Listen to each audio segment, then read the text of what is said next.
Hi one and all. So this is a question that I get asked quite often from different people, you know, other locksmiths, people you just meet through the locksmith world, and many of them, and it's something that also crops up on a lot of the Facebook groups, is what pick gun do you use? Now, there's no right answer to this, you know, it's always going to be down to personal preference. You know, there's going to be ones that everyone prefers and other people dislike. Okay, so this video is for the purpose of the ones that I like and the ones that I use, and you'll notice that I say ones instead of the singular one, because I've always found that one isn't enough. Okay, so I'm going to bring into shot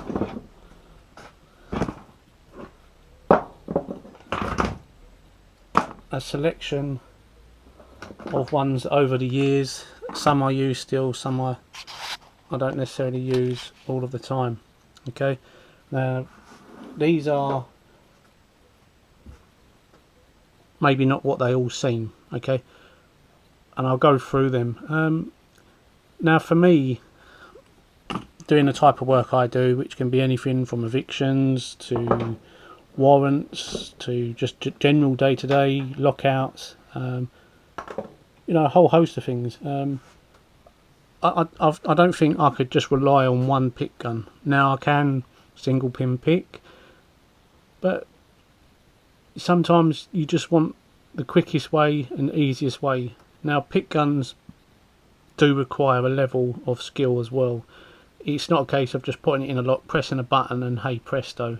There's various techniques that you can use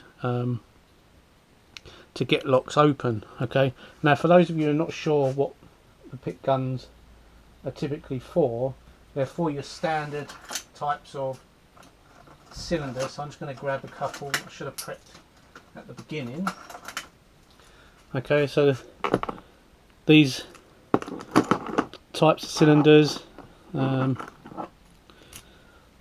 okay, so your Euro profile cylinders and your rim cylinders. Okay, these are typically the locks that you would use them on, and they're successful on a whole range, you know, not just your 5 pins. They work on 6 pins. I've used them on 7 pins, and BS cylinders, you know, 1 stars cylinders. They're not so great on 3 stars, you know, because of the other built-in elements, and some 1-star cylinders I won't necessarily work on because a lot of companies have designed in anti-bump measures. Okay, and that's just it. But I can use them on some dimple cylinders if you get a dimple blade, but we'll talk a little bit about that more as we go in. So what I'll do is I'll start off with what was my first pick gun that I when I first started getting into pick guns, and this is it. Okay, there's no charge in it because I don't use it anymore. Now this was what I found a really useful gun, and that's what got my teeth into using electric pick guns. Now it's the Martin Pink. I think this was the Mark 1 or the Mark 2. I can't remember. I think it's the Mark 2 actually. And I've had a couple of these. Now they did have a tendency to need a bit of work to rewire them because the soldering wasn't great and the build quality wasn't fantastic, and due to the type of work that these did, and they vibrate essentially, they would sort of shake themselves to death. Now I was extremely successful with these. Some people complained that they found that they were crap and whatever else. Now the worst gun that I ever owned, and to be honest it failed and I chucked it away, was the Clom. But then you'll speak to other people who will turn around and say the Clom is the best gun that they own. And again, it's just personal preference. I personally didn't get on with it, and it didn't suit my style, and I found I didn't get stuff open with it. The other thing I found with the Clom, because it was a gun type, the screw for the bounce rate kept working its way out and falling out. That's one thing that I found annoying with it, so I never kept it. Now this really, if I put a new battery in it and did a little bit more wiring, I could probably get this one back into service. But as always, newer stuff comes along, and then I inherited this one. Now this is a Southord, I think it's a 500XT. I can't say for 100% sure, but this one was battery operated, and you needed a modification because of the size of the batteries over here. I think it's an American tool, and their batteries were slightly different, so you had to put a spacer to stop the batteries from shaking, otherwise it'd stop start. So again, you would press the button, and that would cause the arm to go up and down, and you could adjust your bounce rate. I did have some success with this, but again, it wasn't my most favoured one to use. So I'm just going to adjust my camera on my phone because the image has disappeared. I just want to make sure everything's in view still. Okay, and then this one came along. Now this is the Mark III, and again it looks very similar to this one, and that's because there was a few additional bits made to this to improve the quality, but sadly this one lasted about a week, and then I started getting issues, and I had to do a bit of repairs myself, but it just never felt the same as this one. So again, that didn't last very long, and I inherited another one of these, the black version, the Mark II, which I do still have, but it's pointless bringing to, well actually I could bring it into image now. Okay, as you can see, that's now in pieces, bits missing. They just shake themselves apart, but that did have a lot of abuse, that one, and it lasted me probably about 3 years, and I then parted with that. Okay, to sort of replace that, I always had more than one, so although I'm showing one gun at a time, a few of them were together. So this is the Dino. Now this is probably my #1 go-to gun out in the field. Okay, it's going to make a bit of noise, so if you're wearing headphones, just be mindful. Little LED. Okay. Now I was never a fan of the gun style. I always preferred the tubular style. It suited my picking style. Okay, so I was never really a fan of these, but I had to sort of learn to get used to it because it became my only one for a period of time, and then all of a sudden I just seemed to gel with it, and I found that it became my #1 gun, and even to this day it still remains my #1. Okay, so for when I'm doing rim cylinders, I did it that way, and when I'm doing Euro cylinders, doing it upside down. Okay, now I don't ever tend to adjust the bounce rate on these. I leave them as they are. So as you can see, the marker is pretty much sitting at the 12 o'clock, and I use that pretty much on everything. And I couldn't tell you how many locks this is opened. I mean, you're probably going into the thousands, because it's probably 5-6 years old. The battery does need replacing. It's got a bit of a stutter on startup, and I've got a new battery for it. But I'm just going to wait till this is totally diminished, and then I'll swap it out. But yeah, absolutely brilliant, this thing. And as I said, it's probably opened maybe a couple of thousand. You know, it's hard to put a figure on it, but when you're doing warrants and evictions and everything else, and you're doing a couple to 6 a day, 7, 8, it soon adds up. So that has been my #1 go-to gun. Okay, now I tend to just use the standard blade. Now I purchased these black blades, are not what came with it. I purchased these the actual manual snap guns, so the ones that you pull the trigger and it snaps, as opposed to the electronic ones, battery operated ones. I buy the blades for them because I find them really strong, and you can actually grind them down to thin them out if you need to. But I find that does pretty much 90% of everything cylinder wise, standard cylinder wise, that I come across. Now the reason I say to have a few is each gun operates differently. Like these three, okay, they all had different bounce rates. The motors were slightly different, the power delivery was different. Neither of the three I should say, was exactly the same. You know, some of them felt a little bit less powered than another one, etc, etc. No two guns are ever the same. Okay, so I've always said the more you've got, because if this ever died on me when I'm out in the field and I've got no other option, then your only result is to manually pick locks, and worst case would be drill stuff, which is no good when you're out doing warrants, because the aim of the game is obviously to open stuff without any damage. So yeah, I mean, I'll open this up and leave this out of the case so it's in view. So I have a mixture of guns because they all operate at different frequencies. You know, they all have different bounce rates, the strikes are different, and you know, and that's what it is. You need variety. Okay, I couldn't rely just on one, and on some jobs, if I'm using them and I'm struggling, I will cycle through the different guns that I own. What I would say to people is, if you are buying them, I would advise you try and buy a couple if you can afford to. Okay, they will more than make their money back, and don't just necessarily go for the cheapest. You know, again, it's going to come down to your budget, and that's fair enough, or you can start low and work your way up. But I would advise, if you're going to buy one, try and buy one that's got a lithium battery, and one that people have put out good reviews. Now, I know loads of people have used this, and at the beginning I wasn't a fan of this style. When I adapted, and I'm perfectly happy with that. Then when these ones died, okay, and I was back to almost one gun, I then decided I needed to invest in something else. Now this is where the Multipick Kronos came in. Okay, now I'm kind of scared to use this one out in the field because of it looks so nice and shiny, and you don't want to damage it and break it. But again, you compare the sound to this one,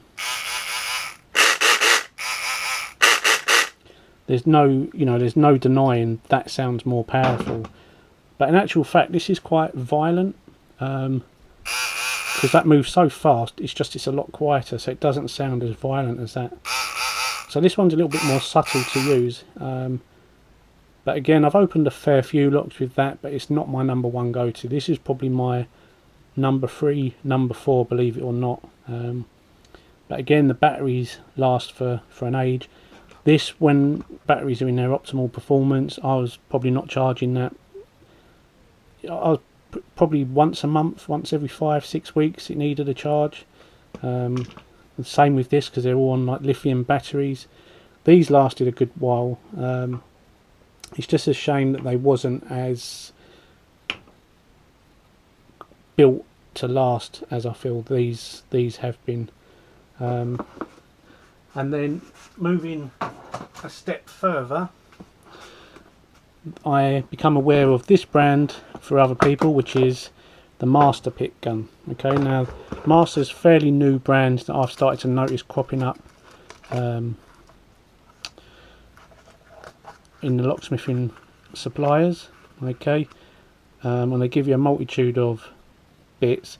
I typically just stay with the straight blade, and you get some extra spares, which is always handy. Now with this one, there's some good elements to this one, and I find it quite a good gun. So this is probably realistically my number 3 go-to pick gun. Okay, so again, it's got that gun style to it, but as I said, I do quite like the tubular style as well. And the benefit of this one is, with a click of a button and a twist, you can actually turn it pretty much to almost a tubular style. Okay, so you can adjust your bounce rate here. It comes with a little LED if you wish to turn it on. Okay, and then we can put it back into gun format. Now this is quite a good gun, and again, all different frequencies, and I will cycle through the guns. So if I'm going to take these ones out momentarily. Okay, now this is my number 1. This is probably, for the purpose of this video, I would say is going to be my number 4. That is going to be my number 3. Now this one I got recently, and I think many of you may already be aware of this one. is the Multipick. No, sorry, the Wendt. So this is the Mark III. Okay. This is probably the nicest one to use. It feels very refined. It's comfortable in the hand. It's the tubular style. It's got a nice weight to it that's balanced. Okay, and as you can hear, none of these guns sound the same. They've all got a distinct sound, and that's because the bounce rate is all different on all of these. So the frequency that they give out, you know, I could go to a cylinder, pull the trigger, and the cylinder open. With this one, it might take me 10-15 seconds to get the optimal feeling for this one to get the cylinder open. Now, they probably all get the same cylinder open at one point or another, but this one I find I get things open much quicker in less time, but I think it's because I've adapted to that. Okay, this one I've opened up again a fair few of them because of the warrant type work I do and some of the other stuff I do. This has been an absolute beast to carry with me. So these two are the first two that tend to always come out of the van with me. A lot of people make the mistake of adjusting up here. Now when these come to you from the factory, they're pretty much set at what they believe to be the optimal force. Now in Germany they tend to open up a lot of fairly decent Euro cylinders. It's predominantly Euro cylinders there. So this has had a lot of time spent on it, and they've already set that to what they've tested it to find it to be, you know, the optimal opening thing. So when people start adjusting this and then it never feels the same, personally I'd say just leave that. There's no reason to adjust it. Okay, this is the blades that come with it. I bought the full kit, so I pretty much got everything in that kit when I bought this. Now some of the benefits of this gun, okay, is at the bottom. I don't know how well that's going to come out on camera, but you've got 4 LEDs. I'm down to 3, so I've got 3/4 of a battery life left in this. None of these have really a battery indicator on them. Okay, you tend to know when you go to pull the trigger and you hear it dying, or you go pull the trigger and you get nothing at all. Now, as I said, it's always worth having more guns, and as new guns come out, no doubt I will buy them, because these are what I class my bread and butter. Each one of these tools will have by now, all of them 100% would have paid for themselves and more already. So it makes 100% sense to invest in your tools, because you're not just investing in tools, you're investing in yourself, you're investing in your business, and I'd rather have an array of tools that I can switch to and test. Okay, now obviously you've got single pin picking, and some people single pin pick and rake and use other methods, but me personally, I will single pin pick if I haven't got, you know, if I've got my picks. Well, my picks are always in my pocket, and I go up to the door and I'll give it a try. If I feel I'm getting readings from the cylinder, then I may stick with the hand picks for a period of time. But some cylinders you go to and you don't seem to get anything, it doesn't even get into an anti-pick, and then straight away it's like, I need to get in quick to get to the next one. Bang, these will come out. And again, with my tensioning, I tend to tension from the bottom of the keyways. Okay, so when I'm doing Euros, I will tension from the bottom, and a lot of people would probably say, well, why do you do that? Because that's going to come down and interfere with the bottom of the keyway. Again, personally, I like to just do it there. It's my personal preference. Okay, now if I can't get a good pick in there, then I will go from the top, but again, it's just personal preference. There's no right or wrong way. Now with these guns, you do need to be mindful of the blades, because these are quite powerful. You can turn locks to dust, you know, and if you're using them wrong, what you'll see is you're not getting an open, but you're getting a lot of dust forming and falling out of the cylinder. You need to ensure that these blades, when they're striking the tops of the pins. They're not striking the warding on the keyway. Okay, so what I mean by that, let's get a pick. Okay, if you're striking in here and you're going up and down, all you're doing is rubbing on the side of this ward here, and you're hitting the top of that. Period of time, the blade's just going to weaken and snap. Okay, so you need to angle your gun to get that to work well. But again, this isn't a tutorial, so I'm not going to go and show the techniques that I use. But the aim of this video was to just purely sort of show that it does pay to have more than one gun in your kit. Okay, now the prices, I can't give you the prices off the top of my head, but these guns are all fairly accessible if you've got an account with different places. So you've got with a Wendt, you've got the circular tension wrench, you know, a really nice plug spinner. I really like that. And then I haven't actually opened this as of yet, but you get spare blades and some hand bits and some spares in there to keep yourself operating. So as you can see, I've tested quite a few and played around to try and find what I like, and I've invested in myself. You know, these are going to be with me for a long time, apart from these ones now, but these are my go-to ones. And as I said, if another one comes to market that I want to try, I wouldn't hesitate in buying it, because a couple of openings that they're paid for. So again, I'd say don't necessarily go for the cheapest one, and try not to just say having one. You know, you want to give yourself the best bet. Now again, I'm not sponsored by anyone or anything like that, but this is the range that I have, and as I've already said, I've put them into an order that of my preference, but someone else's preference could be totally different to that. And again, it's just down to what you like and how you work with that tool. So hopefully that's been an interesting video. If anyone's got any comments, please put them in the description, in the comment section below, and I'll try and answer them. But again, I can't really show how to use them because it would be silly of me again to put this on an open platform, but I'm sure there's plenty of videos out there that people can see how to use these. But anyway, stay humble.